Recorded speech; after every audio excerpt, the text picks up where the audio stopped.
Welcome back, True Seeker. In the headlines, more historic flooding. This has been flying under the radar in light of what happened in Texas and New Mexico and the fire at the Grand Canyon. But yes, North Carolina, tropical storm Chantal brought record rainfall and flooded the Cape Fear River. A lot of devastation. And what I want to show you is the familiar patterns.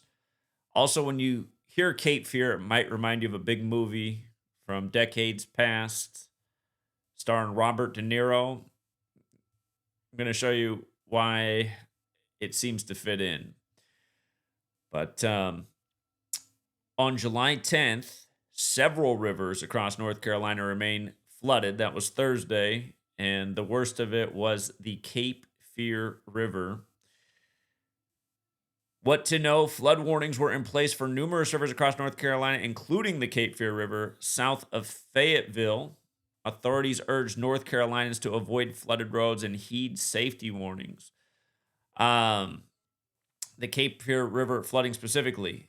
Among the flooding rivers in the Cape Fear is the Cape Fear River at William O. Husk Lock and Dam 3, which was measured at 45 and a half feet on Thursday morning. The floods will impact parts of Cumberland and Bladen counties.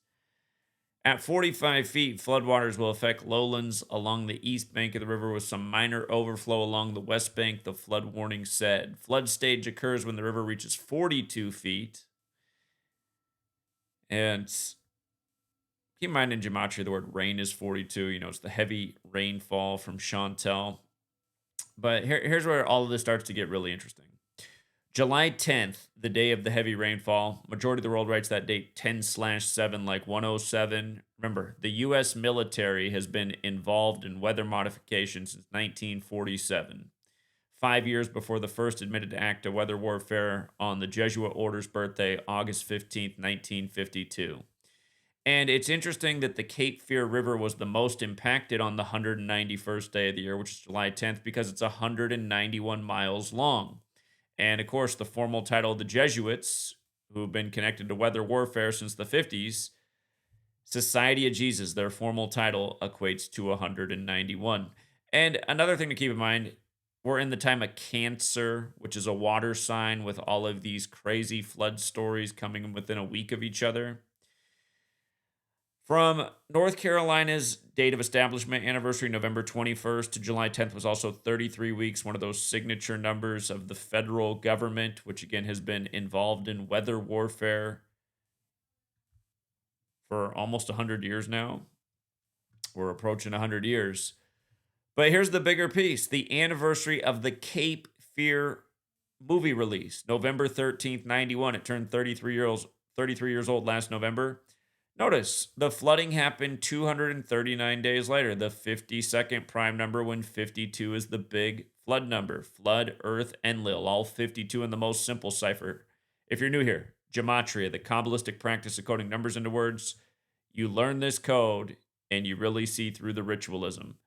The four base ciphers are the alphabetic order with numerology, the reverse alphabetic order with numerology. Again, Genesis 8:3 is where the biblical flood ends. Historically, this knowledge of gematria pertains to the Torah, the first 5 books of the Bible. Obviously, the biblical floods in the first book. And for the record, Bible also equals 33.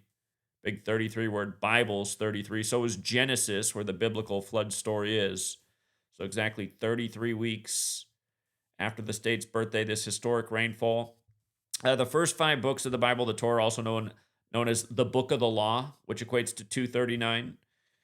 Talked about these things for a long time now. But yeah, all these crazy flood stories in 2025. What just happened in Texas was a massive 83 ritual in the 830 area code, 83 days from the anniversary of James Kerr's birthday. That's who Kerrville's named after, and his birthday is 24/9, like the historic flooding was on the 249th birthday of the nation. But also Fayetteville, where the river is, where a lot of the flooding damage is, also 52. And if somebody's out there going, but Cape Fear set in Savannah, Georgia, I know, but Cape Fear River, Georgia's right next door. I don't think this is an accident. I think this is all part of the sick joke. Again, 191-mile river floods big time on the 191st day of the year. Does not look like an accident, not one bit. And in other news, David Gergen, presidential advisor, dead at 83. Remember that song, Murder by Numbers from 83, where killing's the sport of the elected, murder equals 83 in Gematria, like election. David Gergen has that oh so familiar 201. Of course, Inauguration Day is the 201st day of the nation's age. Can be written 20/1. Trump sacrificed his ex-wife in a major ritual signifying that he would win the rigged selection in 2024. We already knew that was going to happen before she even died, but of course he buried her on the 201st day of the year, just like Biden sacrificed his son 201 days before the first Jesuit Pope's birthday, the first to live in Suite 201 at age 46.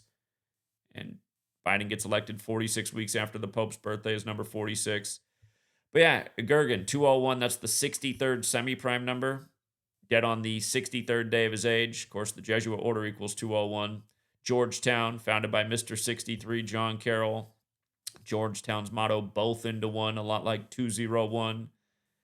He died 248 days after the election. Again, election equals 83 like murder. President Donald Trump equals 248, who won it while the country was 248 years old after Oprah and Kamala had their little ritual 47 days for the election in the 248 area code, reminding of Hillary conceding while Trump was on 248 electoral votes back in 2016. David Gergen also equals 60 like Donald Trump, who, again, won the 60th election after sacrificing his ex-wife exactly 60 weeks into the first Jesuitic nation year. Jesuit motto ad Merum Dei Gloriam equals 172. He died 172 days after Inauguration Day. Died on 10/7, the day of the flooding. Ritual sacrifice 107.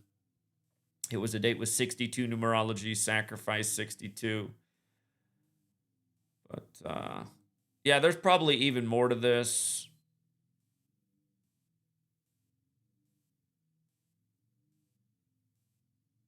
But yeah, it's enough to see that he probably didn't pass on that day by accident. And it looks like the latest sacrifice for the Orange Goon in the Oval Office. Today is the kill date. Pay attention to what happens on July 12th. One of the early headlines is former NFL Pro Bowler, dead at a relatively young age, dead at 65. Again, what makes the kill date the kill date? This month it's July 12th. Next month it'll be August 11th. The month after that, September 10th. Every year it's different, but it's the date that has the numerology paths of 28, 44, and 64 because kill equals 28, 44, and 64. He's dead on the 193rd day of the year as well, which is the 44th prime. He's dead 38 years after becoming an NFL Pro Bowler. Death, murder, killing, RIP, or 38. Run it the other way, killing an RIP or 43. So is football. He's dead 43 years after being drafted in the NFL. He wore 67 in the NFL, fateful number. Blood sacrifice, 67, like human sacrifice. And again, not that old, 65. Kill date comes around. Seems like there's almost always a football player. And in other news, Iga Swiatek wins Wimbledon. Wimbledon, the big way is 97. 97 is the 25th prime. This woman's 24, thus in her 25th year of life, but she's won Wimbledon on the 43rd day of her age. With numerology, Wimbledon's 43. You follow these major tennis tournaments, it's the same type of ritualism every year. And it's, again, how you can take advantage of the rigged games, from the sports to the election to the market to the crypto. You learn this knowledge. You see how the game is rigged. And the flood pattern in 52 is just, it's relentless. So remember, Kerr equals 52, who Kerrville is named after, and 7-4, like 74 is the 52nd composite number. Again, the Kerrville flooding last Friday on the nation's birthday was 74 days after the anniversary of the Texas Revolution's end, when James Kerrville came out of the Texas Revolution and they sent the first emergency alert at the 74th minute of the day to Kerrville, 1:14 a.m. when people are sleeping. And 114 is also interesting because it's the 114 is the 83rd composite number. A lot of 83 in the Kerrville flood as well. But yeah, Again, you guys, this is not Mother Nature. This is weather warfare, and it's why I called this out in June of 2020 when Klaus Schwab, the Jesuit leader of the World Economic Forum, said, "You'll own nothing and be happy." I speculated on how they could possibly achieve something such as that by 2030, which is what he said in 2020, a decade prior to. It still seems extreme. I highly doubt all of us will be owning nothing by 2030, but in the years after, how many years after? Again, my immediate speculation was weather warfare will be a major uh, tool in their plans to essentially turn the world into a communist place where the state owns everything and you live at the behest of the state. Uh, Again, just insurance rates have climbed astronomically since 2020 because of all these weather related events, which are blamed on climate change, and especially for commercial properties. And something tells me that's also about just, the Amazon and the internet takeover, make it so people can't have brick and mortar stores. Everything's online. You can live in Mark Zuckerberg's Meta, make him even wealthier. Everything can be virtual reality. There is no more physical space. There's just you and your little government owned apartment getting your blue slop, your red slop like you're in Wally, and not minding the close proximity of the walls in your future government ghetto. You're enjoying the beauty of the meta in virtual reality. I really do think this is where they're taking humanity, and hopefully it's not as soon as 2030. But again, if you don't stop what's written on the wall, eventually the plan will be fulfilled. And weather warfare has been a key driver in the escalation of prices. Part of the reason they blame food costs being up is because of the derechos and this kind of stuff as well. The strange weather that's destroyed a lot of crops. Again, JFK, September 25th, 1961, addressing the United Nations, talked about the future of weather control and how it can be used to help farmers. The psychopaths took the technology and did just the opposite. We'll leave it there for now, Truth Seeker. And until next time.